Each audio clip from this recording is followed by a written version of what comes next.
La verdad es que la invitación la agradecemos desde INEA y personalmente para poder, digamos, mostrar el trabajo que se realiza en diferentes ámbitos, tanto de investigación como extensión de nuestra institución.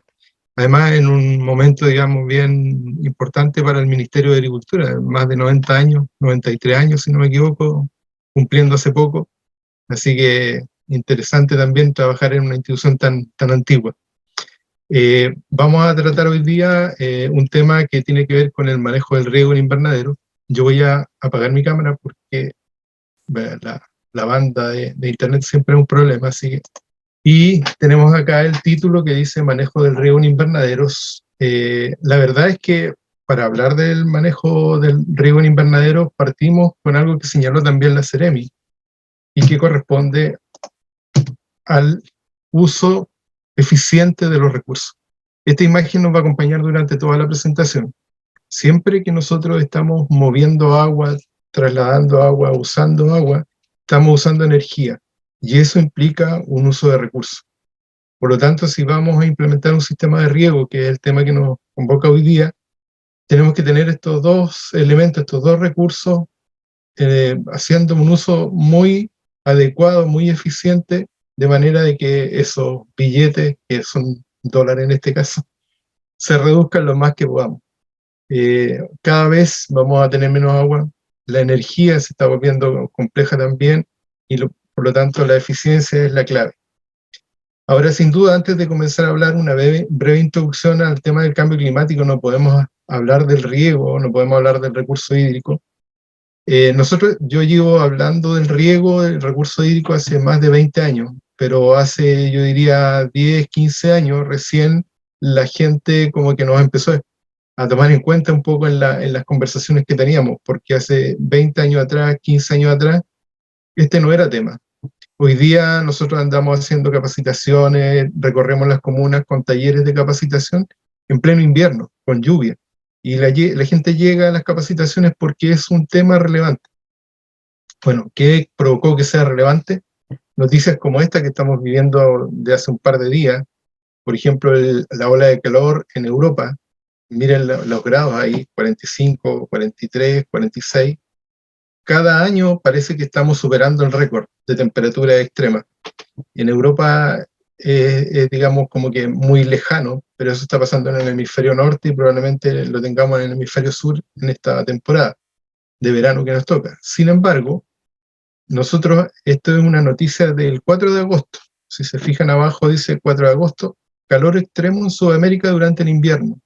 En Chile, Argentina, Paraguay, Brasil, parte de Bolivia, máxima hasta 20 grados Celsius más cálidas que el promedio, en pleno invierno.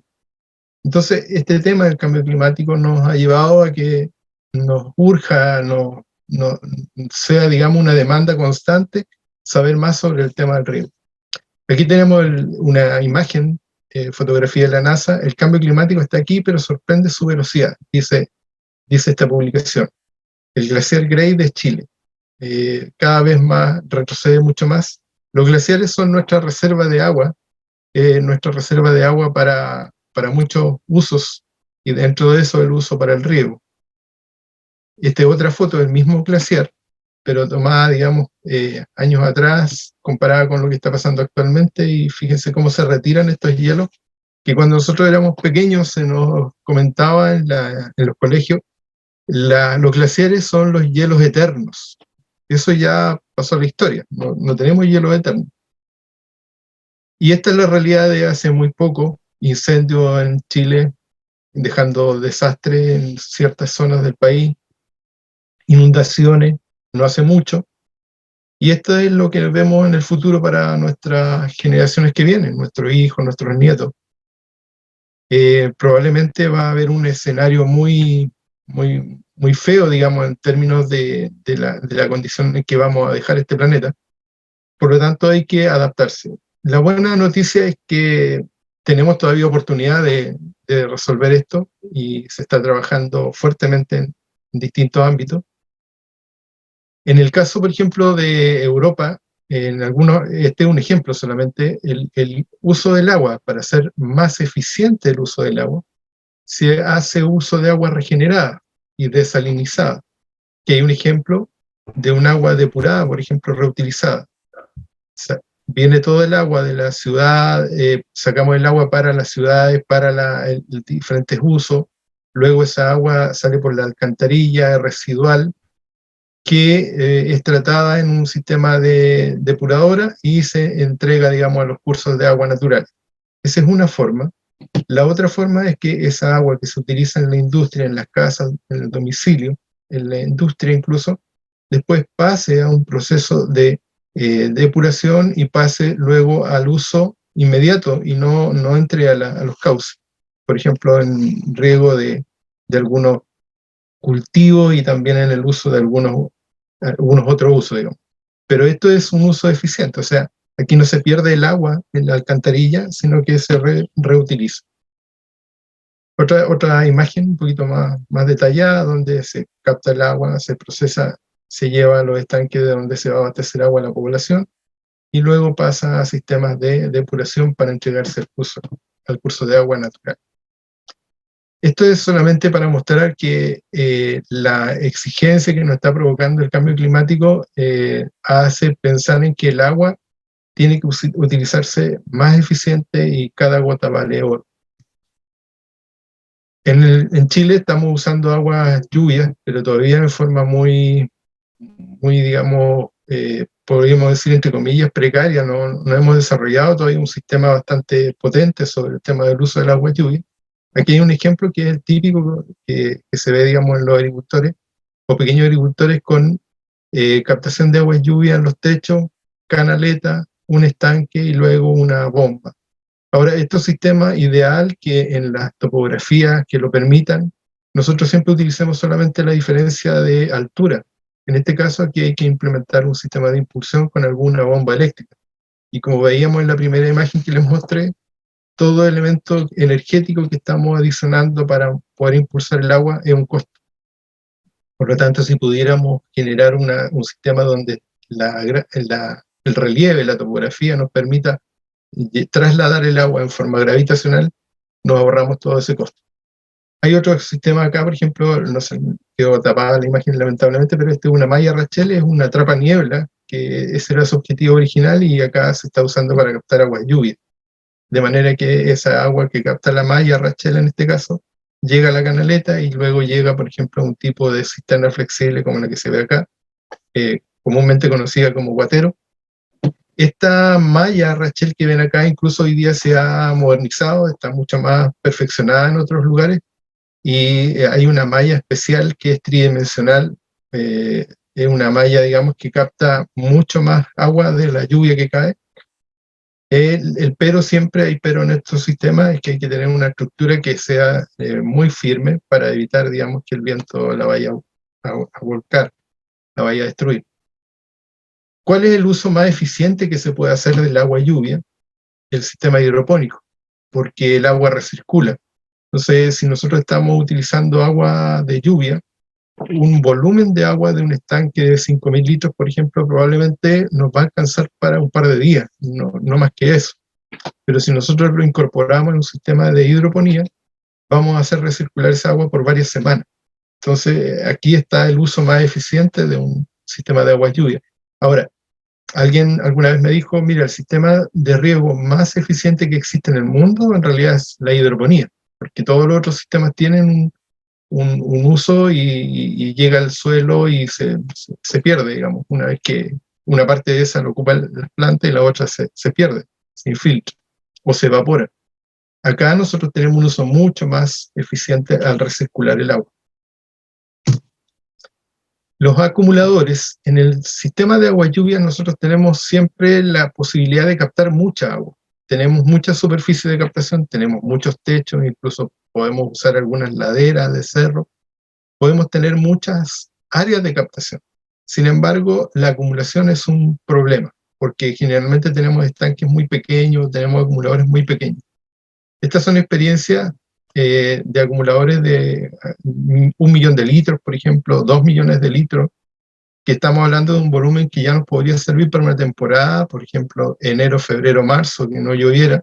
Podríamos tener la posibilidad de responder a esa demanda de agua de los cultivos en una superficie por lo menos de pequeña agricultura sin problema.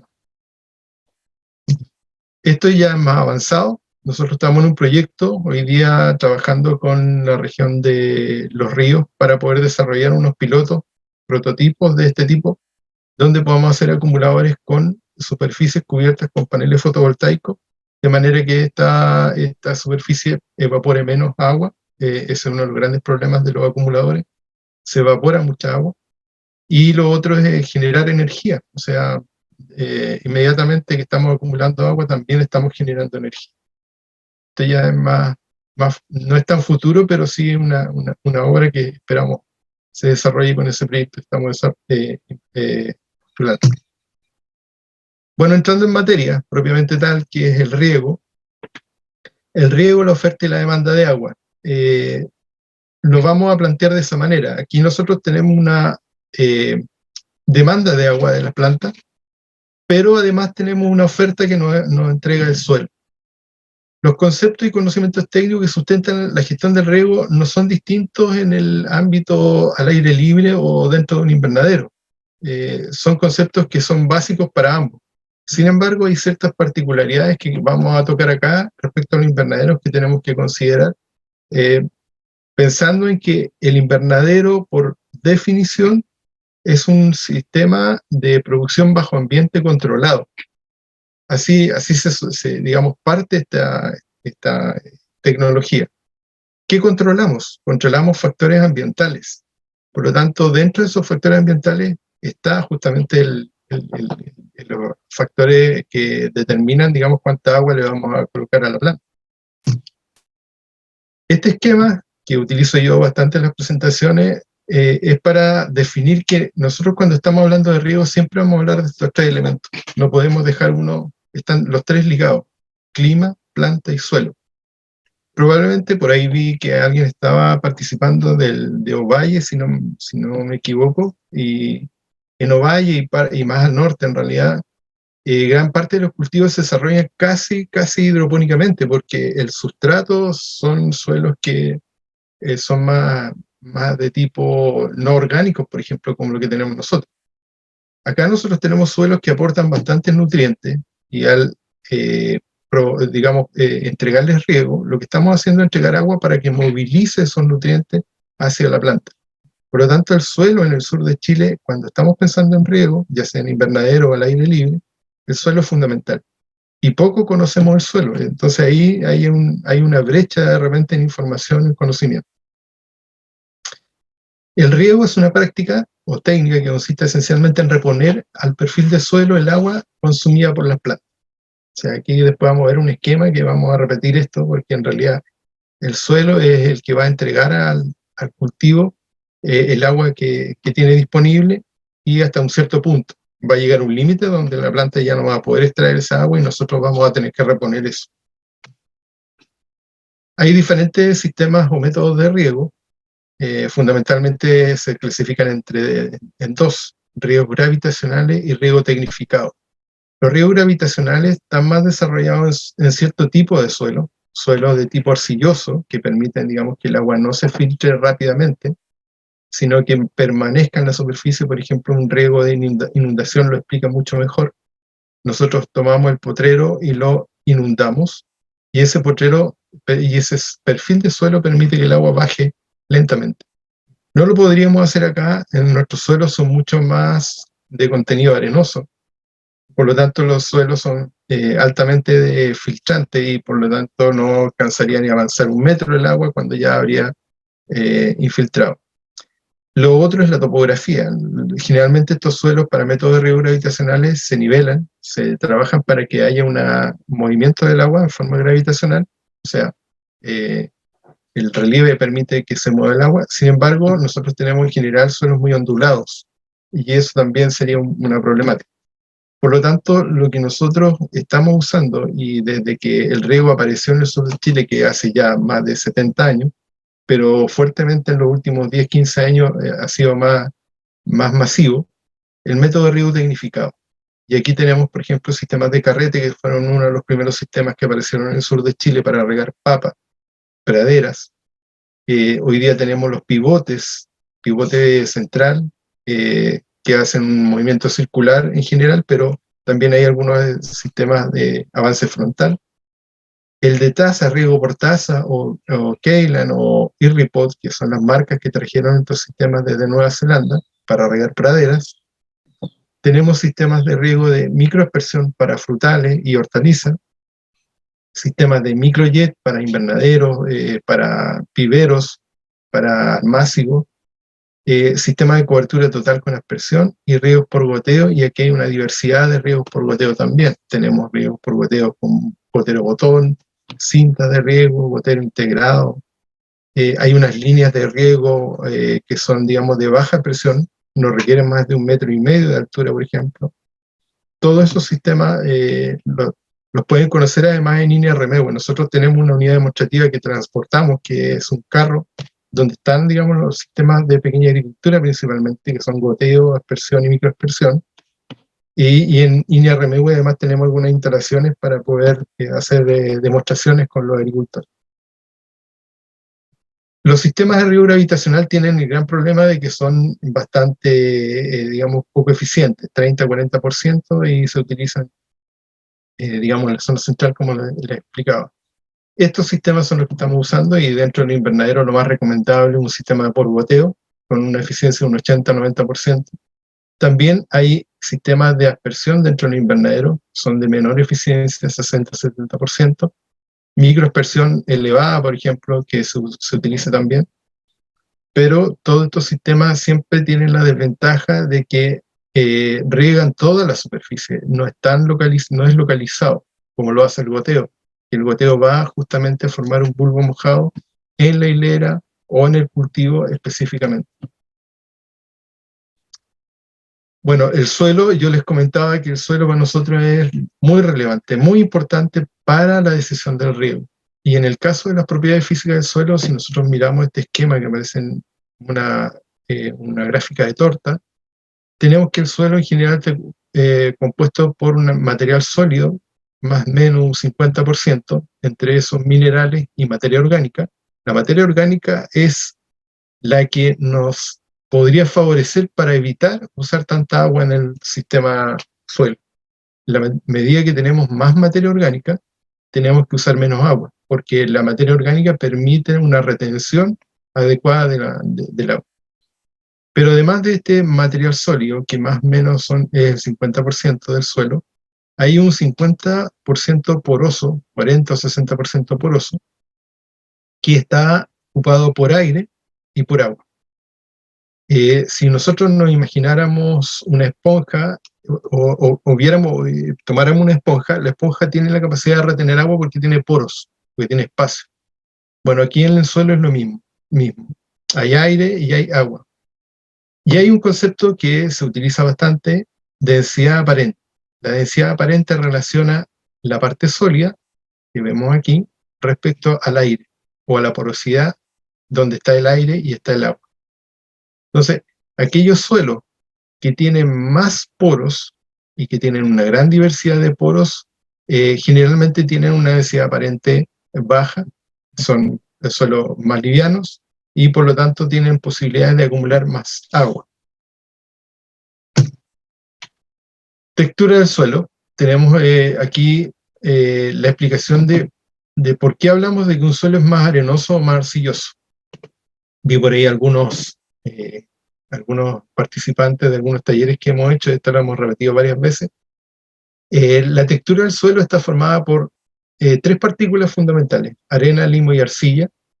La arena es la partícula más grande, ahí están sus medidas, y la arcilla es la partícula más pequeña. Por lo tanto, aquí cuando nosotros hablamos de arcilloso o arenoso, se refiere a la proporción que hay de una de estas partículas dentro de esa muestra de suelo.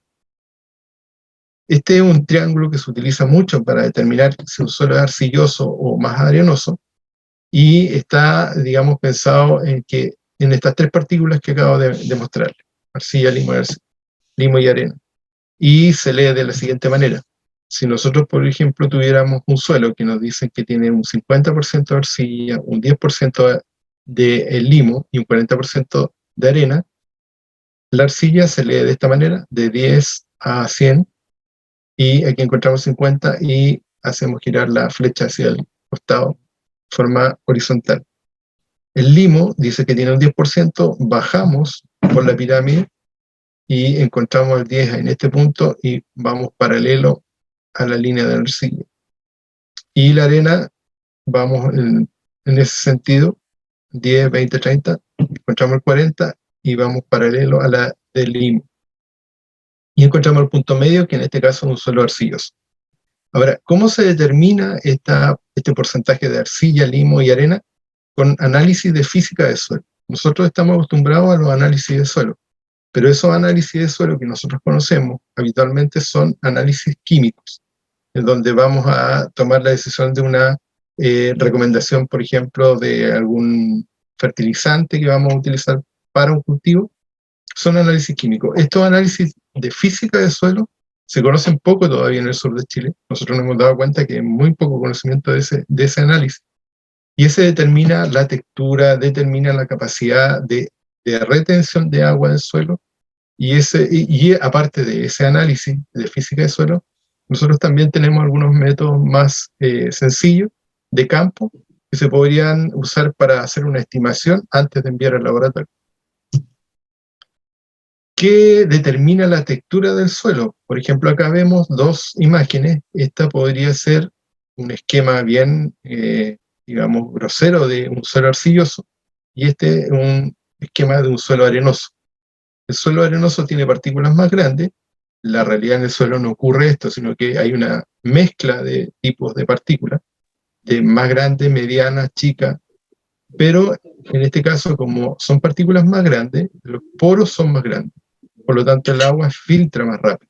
Y eso ya determina una forma de regar. En este caso, por ejemplo, si tuviéramos un suelo con poros muy grandes, probablemente el riego va a tener que ser más, con una frecuencia mayor, pero menos cantidad. En cambio, acá tenemos un suelo más arcilloso porque tiene partículas más pequeñas y tiene más poros, probablemente va a tener más poros pequeños, por lo tanto es capaz de retener más agua y a lo mejor la frecuencia, o sea, la distancia entre un riego y el otro va a ser más distante.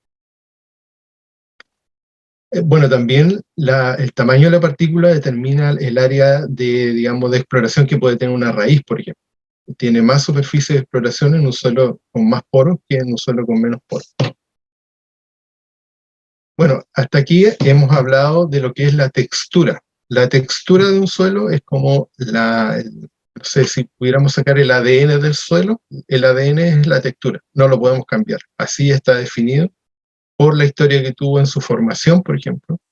Si es que había un río en la era prehistórica y después se empezó digamos, a desaparecer ese río y fue formando, digamos, distintas capas, eso formó un tipo de suelo.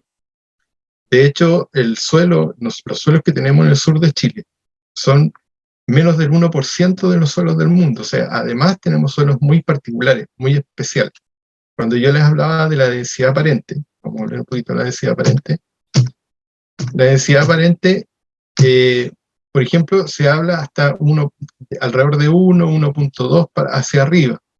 En el caso de Chile, los suelos que tenemos al sur de Chile, el suelo trumado, por ejemplo, tiene densidades de 0,7, 0,8. Eso es lo que ustedes van a ver en un análisis de física de suelo.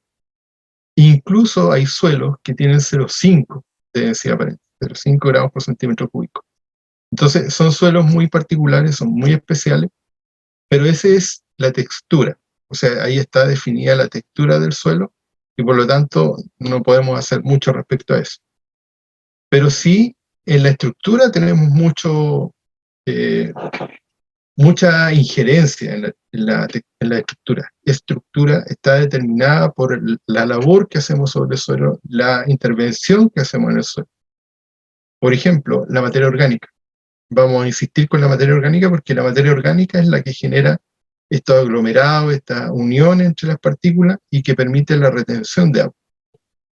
Si nosotros tenemos poca estructura, como dice ahí, la pérdida de estructura reduce la aireación y dificulta la infiltración y la percolación. O sea, nosotros dañando la estructura, por ejemplo, cuando tenemos paso de mucha maquinaria sobre un terreno, se compacta, destruye la estructura y eso hace que tengamos poca retención de agua posteriormente. En un invernadero, si nosotros estamos trabajando en un invernadero, depende de cómo trabajemos ese suelo, en general tenemos la posibilidad de incorporarle más fácilmente materia orgánica. Por lo tanto, ahí podríamos mejorar mucho, entre comillas, más fácilmente la estructura del suelo y podríamos generar más retención de humedad. Acá hay un video para explicar un poco, y trate de explicar un poco el...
Perdón, ahí solamente quería llegar a la parte donde estábamos mostrando el tema de que el suelo tiene que moverse en forma capilar. No tengo realmente aquí la posibilidad de parar el video en la parte que quería, pero en realidad el tema del movimiento del agua en el suelo tiene, digamos, esa particularidad de que si nosotros tenemos un suelo arenoso, va a pasar prácticamente por los macroporos rápidamente. A medida que tenemos un suelo más arcilloso y más materia orgánica, podemos tener la posibilidad de que el suelo permita que el agua incluso se mueva por capilaridad en sentido contrario y las raíces les sea más fácil captar esa agua.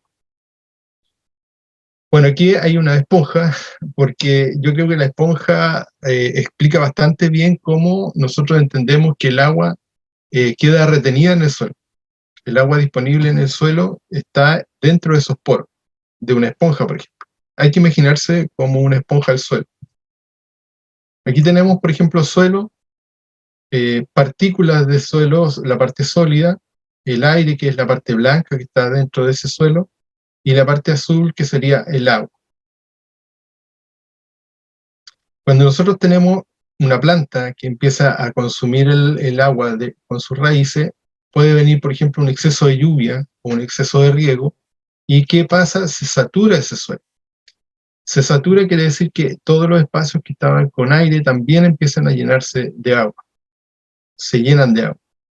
Pasadas unas 24 horas o 48 horas, dependiendo del tipo de suelo, nosotros vemos, como se ve ahí abajo, que el suelo empieza a drenar toda esa agua que se saturó por los poros más grandes. Se empieza a ir rápidamente, en esas 24 a 48 horas.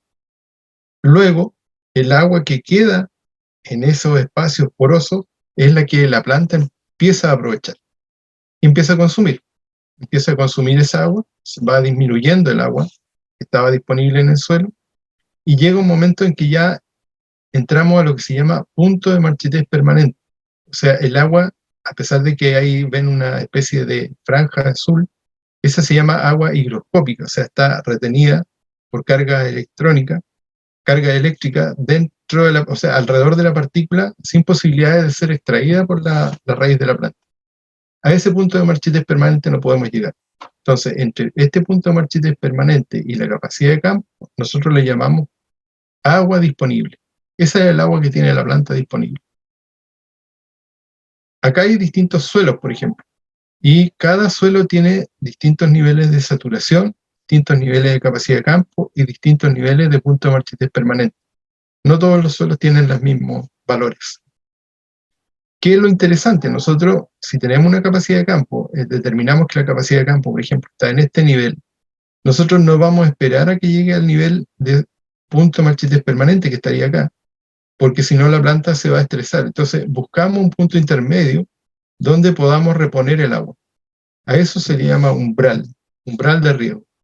Aquí tenemos el esquema. El agua gravitacional se le llama al agua que se drenó en esas 24 o 48 horas. Se drenó y quedó un agua disponible. Pero, ¿hasta dónde vamos a esperar que baje esa agua? De capacidad de campo a punto de marchitez permanente buscamos un umbral, En el caso de las hortalizas, ese umbral, que es la mayoría que se cultiva en los invernaderos, ese umbral es muy sensible. Estamos hablando de un 15%, en algunas podría ser hasta un 20%, pero en general andamos bajo el 15% de la capacidad de campo. O sea, no vamos a esperar mucho. Aquí, por ejemplo, el esquema estaría mostrando 50%, acá probablemente un 70%. Eso es mucho para un umbral para hortalizas dentro de un invernadero. Acá tenemos otra curva, o sea, otra gráfica, donde mostramos la diferencia entre un suelo arcilloso y un suelo arenoso. Acá abajo, en el eje de la X, tenemos la tensión o la presión, la energía con la que está retenida el agua. Si nosotros le aplicamos una retención baja o le aplicamos una retención alta, vamos a ver lo que pasa. En el caso del eje de las Y, tenemos el contenido de agua, cómo va a variar. Por ejemplo, aquí tenemos el suelo arenoso. En las primeras 24 horas baja rápidamente y le ejercemos una presión más o menos, digamos, donde se estima que comienza la capacidad de campo, que es 0,33 bares, y la curva empieza a estabilizarse, llegando a un momento en que ya empieza a finalmente alcanzar el punto de marchites permanente, le aplicamos una tensión nuevamente y nos damos cuenta que ya la planta a esta tensión no puede extraer. ¿Cuál es la diferencia con el suelo arcilloso? El suelo arcilloso, su curva es mucho más sutil, no es tan brusca como la del arenoso, que cae radicalmente en las primeras 24 horas. Este es paulatino y llegado el momento de capacidad de campo, después se lisa suavemente hasta llegar al punto de marchites permanente. Si se fijan aquí, el contenido de humedad es mayor en el suelo arcilloso, o sea, tiene más capacidad de retención de agua, y el arenoso menos capacidad de retención, 40 y tanto, y este otro tiene 50 y tanto. Eso es lo que nos muestra un poco la curva de retención de agua. Esta curva se obtiene en los laboratorios. Se tiene que enviar una muestra de suelos para física de suelo.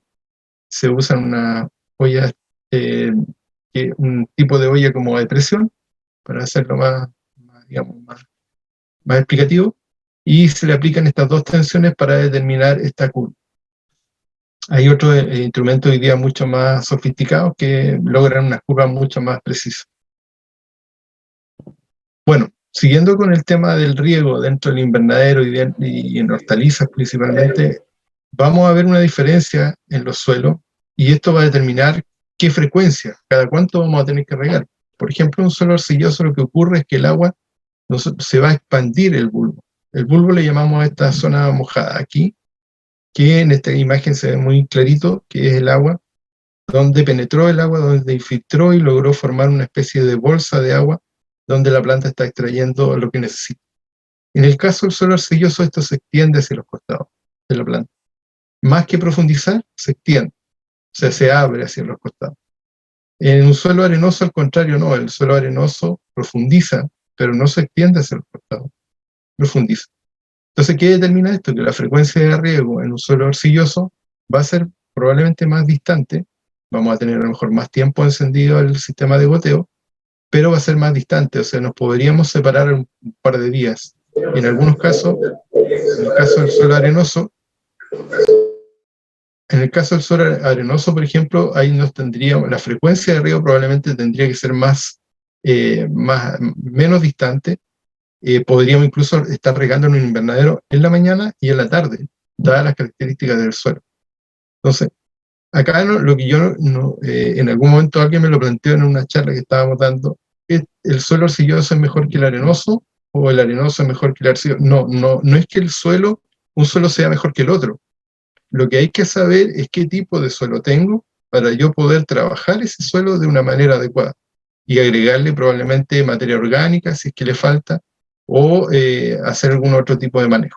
Pero tengo que conocer qué tipo de suelo tengo para saber qué método y qué forma voy a trabajar la gestión del riego. Bueno, todo lo que hemos hablado hasta aquí, que es el suelo, es lo que nosotros le llamamos la oferta de agua en el suelo. O sea, es el agua que tiene disponible la planta en el suelo, que nos va a determinar la frecuencia de riego, o sea, cada cuántos días voy a volver a regar. Aquí está la fórmula bien conocida, hay dos ecuaciones que se usan mucho en riego, esta es la de humedad disponible, capacidad de campo, menos punto de marchites permanente, por la densidad aparente, por la profundidad de las raíces de la planta que yo estoy regando. Siguiendo con el mismo esquema que veíamos al principio de clima, planta y suelo, ahora nosotros necesitamos conocer cuál es la demanda hídrica. En el caso de la demanda hídrica de las plantas, de los cultivos, no es como, por ejemplo, un animal. Nosotros sabemos exactamente que una vaca, o más o menos precisamente que una vaca de tantos kilos, necesita tanta agua, no sé, 70 litros, 80 litros al día. En una lechuga no lo podemos saber, no podemos decir, mira, la lechuga necesita 30 cc por día, o necesita 1 litro por día. De hecho, si nosotros tuviéramos una lechuga al aire libre, en el mismo potrero, y otra dentro del invernadero, probablemente una tendría una demanda y la otra tendría otra demanda de agua. Entonces, es fundamental conocer lo que viene a continuación, que está vinculado al clima y a la planta. O sea, ahí está nuestra demanda hídrica. En términos generales, lo que nosotros sabemos de las plantas es que gran parte del proceso de extracción de agua de las raíces viene dado por este organismo, o sea, este órgano, perdón, este órgano que tienen las plantas que son fundamentales para el intercambio gaseoso. Pero es aquí donde también ocurre la transpiración, en los estomas. Está, digamos, son una especie de, son unos orificios que tienen las plantas en las hojas, a veces también en algunas especies están en los tallos, pero se abren y se cierran dependiendo el estado, digamos, fisiológico que tenga la planta. Por ejemplo, en una condición de extremo calor y escasa agua ofertada en el suelo, escasa disponibilidad de agua en el suelo, el estoma se va a cerrar para evitar perder agua. ¿Qué va a suceder entonces? Que nuestra planta que nosotros estábamos produciendo, nuestra industria, se va a cerrar y no va a seguir haciendo el trabajo para lo que nosotros nos interesaba, que era producir algún fruto, que era producir alguna raíz, porque detiene su proceso de producción al cerrar los estómagos. Está resguardándose de perder agua. Y aquí viene el concepto que se usa también mucho en el tema de la demanda de agua, que se basa en la evapotranspiración. Es una palabra que compone dos palabras simples, evaporación y transpiración. La evaporación está dada por lo que sale del suelo y también lo que está en la superficie de la planta en forma de humedad, por ejemplo, pero además la transpiración que está saliendo por estos estomas. Bueno, hace mucho tiempo que se trabaja este concepto de evapotranspiración de cultivo referencia, que es un cultivo que en realidad es una pradera, que es una especie de césped, que tiene que cumplir ciertos requisitos. Mantenerse cortado, por ejemplo, mantener una altura, tener un tipo de especie, de manera que nosotros tengamos una evaporación teórica de lo que está perdiendo, que está transpirando, perdón, la planta. Una transpiración teórica de lo que está ocurriendo en la planta. Y eso determina lo que es una evapotranspiración de referencia, con la cual nosotros podríamos tener una idea de qué está pasando con nuestro cultivo. Ahora, como es una pradera, como es un pasto, no podríamos asimilarlo, por ejemplo, a una lechuga, porque la lechuga tiene otra conformación, otra, digamos, estructura de raíces y de hojas. Por lo tanto, ahí viene otro elemento que se suma, que es el coeficiente de cultivo, que lo vamos a ver más adelante. Por eso se llama de referencia, porque en el fondo está basado en un tipo de pasto, o sea, o de una pradera, que nos va a servir después con otro factor, determinar cuál es la demanda real del cultivo nuestro. Por ejemplo, si nosotros hiciéramos un ejercicio simple, ¿cuánto es la evapotranspiración en enero, por ejemplo? Al aire libre, 4 milímetros. Lo que estaríamos diciendo es que en el fondo este cultivo está evapotranspirando 4 litros por metro cuadrado en ese día de enero al aire libre. El problema al aire libre es que ese valor no nos sirve dentro del invernadero. Nosotros tenemos una referencia además que no está respondiendo a la realidad que tenemos dentro del invernadero. Entonces, ahí vamos a ir entrando más en ese tema.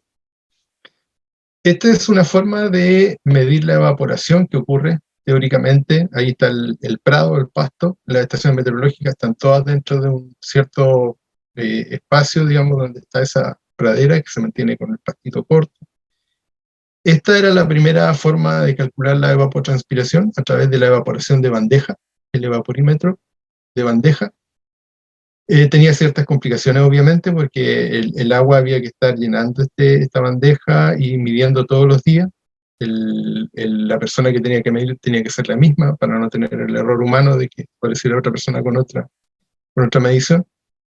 Las aves, por ejemplo, se posaban sobre esta bandeja. Hoy día existen bandejas que se usan con una rejilla sobre toda la bandeja. O sea, es un poco complejo, pero tiene un dato que nos puede servir, nos puede ayudar. Por lo tanto, se puede usar, ya están las dimensiones, está todo estandarizado y aquí está incluso la forma como se calcula y hay harta literatura sobre eso.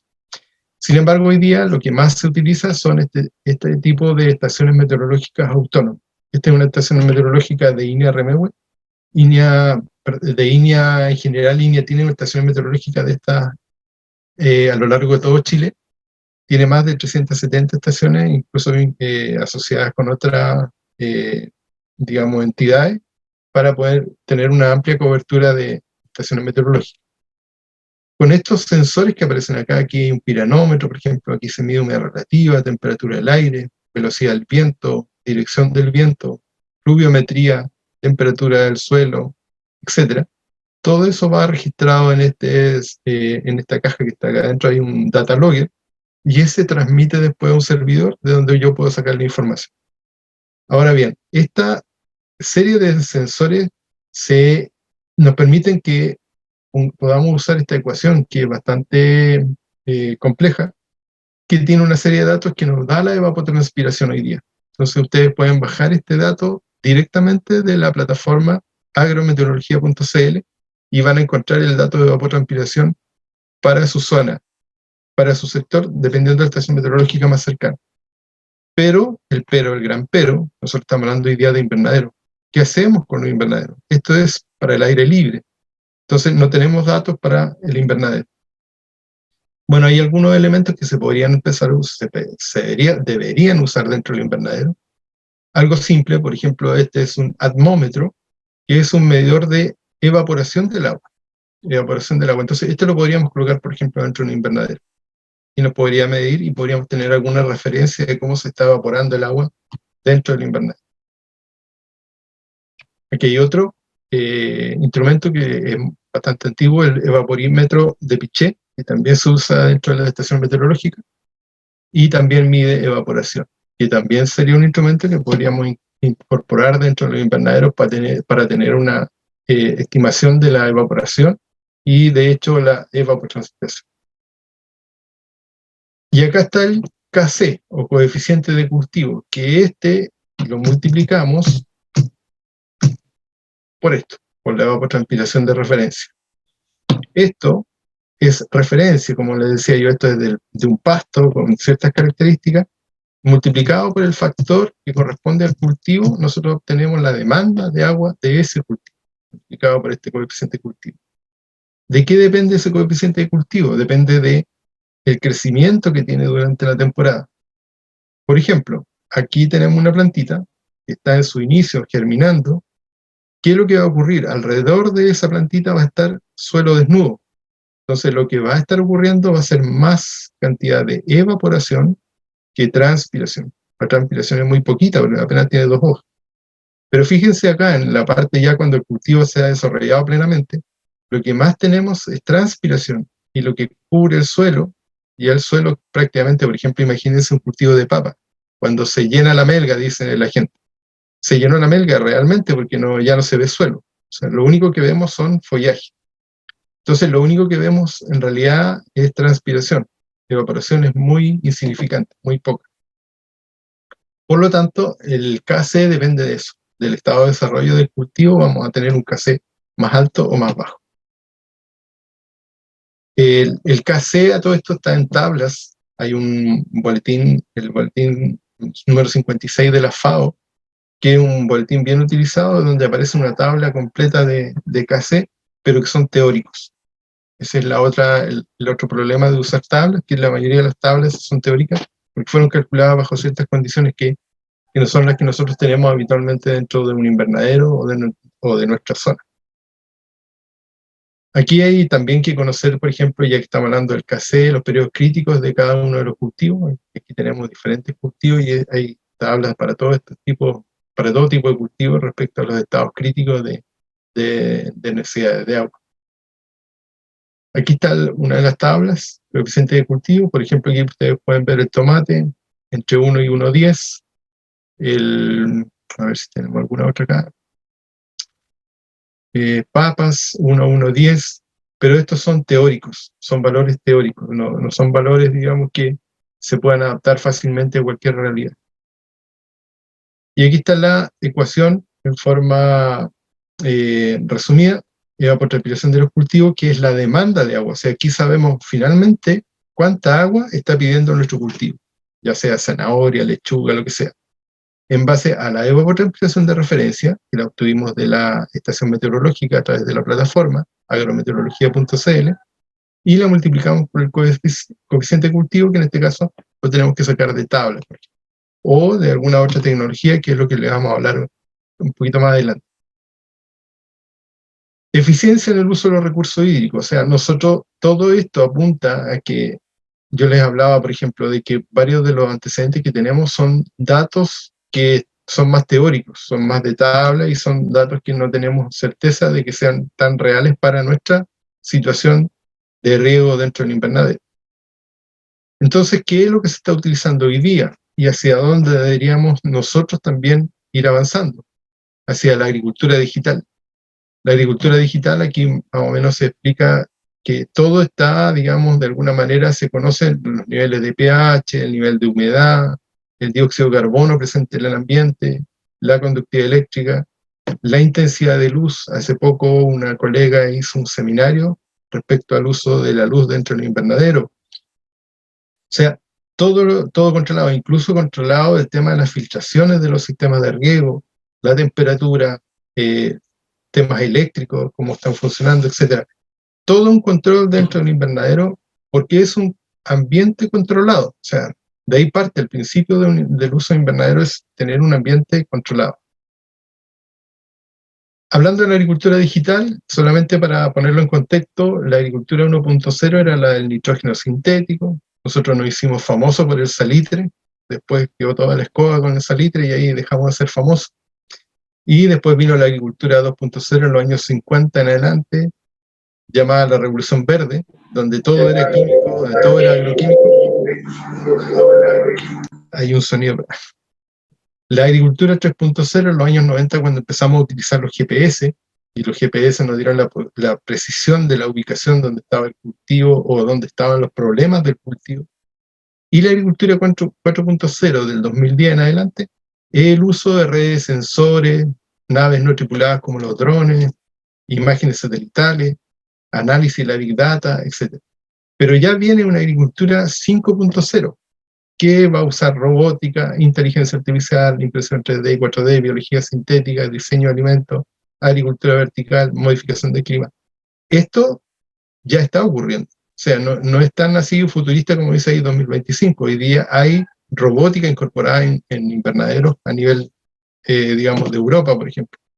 Y en América igual, en algunos países incluso latinoamericanos. ¿Qué es la agricultura digital? Es una unión de la agricultura de precisión con la agricultura inteligente. O sea, como vemos ahí el caballero, tiene su tablet y está controlando todo a través de su tablet. Todo en base a sensores que dan información. El futuro de la alimentación, dice una publicación de la Deutsche Welle, el futuro de la alimentación mundial en manos de la inteligencia artificial. Hoy día, por ejemplo, procesos que antes se demoraban décadas, hoy día se están demorando semanas o meses para poder desarrollar algún tipo de cultivo con ciertas características. ¿Por qué los agricultores familiares necesitan un mayor acceso a la tecnología? Se supone que teniendo acceso a la tecnología, lo que se va a poder hacer es usar espacios pequeños para producir, por ejemplo. Ahí en China hay experiencias de uso, digamos, de verdaderos edificios de producción de hortalizas y todo controlado, y en manos de pequeña agricultura. Este es un ejemplo de una agricultura en un sistema hidropónico, en su granja orgánica, donde las plantas crecen con agua y nutrientes en algún lugar del mundo. Bueno, yo les decía que en realidad es un ambiente controlado del invernadero. Acá hay un esquema que reúne, digamos, algunos de los factores que están, digamos, incidiendo en el rendimiento. En el clima, lo que ven en blanco, lo que ven en gris oscuro, el suelo, lo que ven en gris más suave, la planta. O sea, es mucha información. Ya este esquema que yo les había presentado de clima, planta y suelo se complica y se transforma en esto. Y si nosotros empezamos a desmenuzar la información que tenemos disponible, nos volvemos locos tratando de controlar toda esa cantidad de información que tenemos hoy día para poder trabajar con la agricultura. Por eso surge esto de la gestión de datos, para que la informática, los sensores y todo se integren y puedan entregar una información desde el cultivo, entregando información a través del sensor a una plataforma que va a entregar datos y va a procesar datos. ¿Para qué? Para tomar decisiones, y esas decisiones van a requerir, digamos, la actuación de algún equipo, algún producto, etcétera, para que el cultivo pueda seguir produciendo eficientemente. ¿Qué pasa entonces con nuestros invernaderos? Para que hagamos una buena gestión del riego, necesitamos entrar a la era de la Internet de las Cosas, el IoT. La Internet de las Cosas hoy día está, digamos, revolucionando la agricultura a todo nivel. ¿Y qué implica? Que nosotros tenemos sensores en campo, tenemos una plataforma que la recibe, y de esa plataforma nosotros tomamos la información y aplicamos. Es lo que estaba explicando acá, esto mismo. Pero visto desde ya una cosa bien práctica, por ejemplo, una estación meteorológica que lleva a un data logger, el data logger transmite y después de una plataforma yo saco la información. Esto es un sistema IoT, una estación meteorológica con sensores que llega a la plataforma agrometeorología.cl, el agricultor saca la información, la procesa y toma una decisión y actúa. Sin embargo, todo esto es válido para condiciones ambientales diferentes a las de un invernadero, porque todo esto está pensado al aire libre. De hecho, acá no le he hablado nada de las imágenes satelitales, los drones. Bueno, los drones podrían ser una de las herramientas que se van a utilizar dentro de invernaderos. La importancia del control de variables ambientales en invernaderos para la producción de hortalizas. Este es un ejemplo de un colega que trabaja en INEA. Bueno, en este caso se cambió, está en Rayantue, pero este fue un trabajo que se hizo en la región de Ñuble, trabajando con agricultores de INDAP, instalando sensores que miden radiación solar, ahí un pirómetro, temperatura y humedad relativa, para poder tener datos dentro del invernadero que le indiquen cómo trabajar ese cultivo. Acá tenemos otra experiencia de INEA también, esto es en Magallanes. En Magallanes están más obligados todavía a tener ambientes controlados. Hay problemas de viento, temperatura, etc. Falta de humedad. Ahí hay un equipo, un pedestal con una serie de sensores que está dentro del invernadero, efectivamente tiene una estación meteorológica. ¿Para qué? Para tener los datos precisos de qué es lo que se requiere para abrir o cerrar las llaves del riego. De hecho, podemos integrar estos equipos, esta pequeña estación meteorológica, la podemos integrar a los equipos de riego y que se riegue automáticamente. O sea, de manera que, viendo ciertas condiciones, se active el sistema o se pare el sistema. Y aquí vamos a ver una experiencia. Tuve la oportunidad en el año 2021 de participar en un curso en España, y una de las cosas que más me impresionó fue el tema del desarrollo de invernadero en España, en Almería específicamente. Alguno de ustedes seguramente lo ubica o han tenido la oportunidad de estar allí también. Bueno, Almería está en esta zona. Si se fijan y buscan en Google Earth, van a encontrar ahí una manchita blanca que se ve al sur de España. Esa manchita, si nosotros la vamos ampliando, sigue siendo esta mancha blanca de acá, y la ampliamos más, y esto es Almería, que es una zona en España, al sur de España, que prácticamente se ve desde imagen satelital todo eso está cubierto de invernaderos, son solamente invernaderos. Le llaman el mar de plástico. Esta es una calle, por ejemplo, en Almería. Lo que ven a los costados son invernaderos cubiertos con una serie, bueno, algunos son sombreaderos, otros son invernaderos más transparentes. Ahí tienen otra imagen de los invernaderos en Almería.